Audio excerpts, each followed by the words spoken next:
Good morning. At some point in our life, we have heard about a person who has been abducted. And where have you heard it from? Maybe we heard it on the news, from our parents, or even from school. Do you know where most of these cases end up? Probably dead. And if these victims are lucky enough, they will safely be returned home. But that's not the case in every single situation. A lot of these cases, the victim will end up at places of prostitution. Many are introduced to this environment against their will and sometimes exported to a new state or country. This is called sex trafficking. According to U.S. State 2007 Trafficking in Persons Report, estimates vary between 4 to 27 million.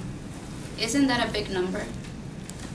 I thought in our nation slavery ended, but this is part of enslaved in our world nowadays, and it's a big problem. Why? Well, because of this, people who are victims of sex trafficking are modern-day slaves, and their rights to speak out, respect themselves, and let their feelings out are taken away by some stranger who most of the time is their pimps. I'm writing this speech because I want you to know that we're living in a time where some people create the most pathetic ideas in the world. We're going from bad to worse. Human trafficking is the second largest business crime after drug, and it is the fastest growing. If a person is selling a pound of drug, he or she is only going to sell it once. But if they take a girl, they will sell it 15, 30, 40, or even more times a day and night. Most of the average age of entry into street prostitution is between 12 and 14 years old.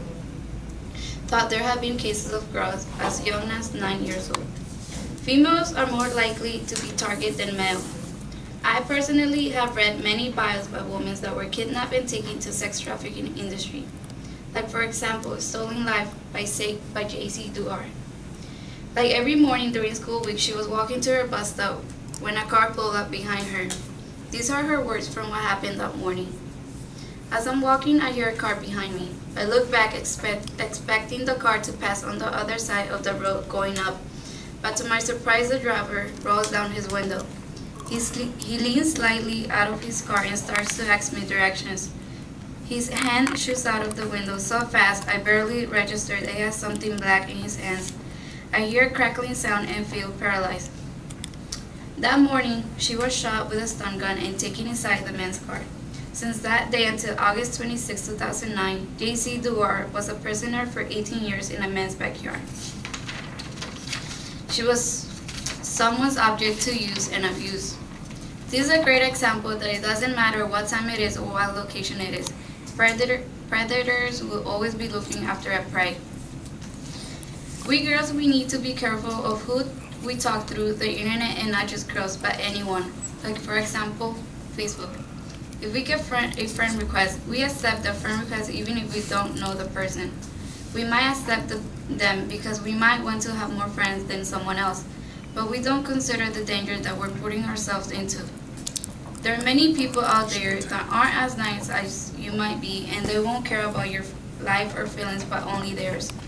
Sometimes they're Facebook users who will be writing the whole story of their lives.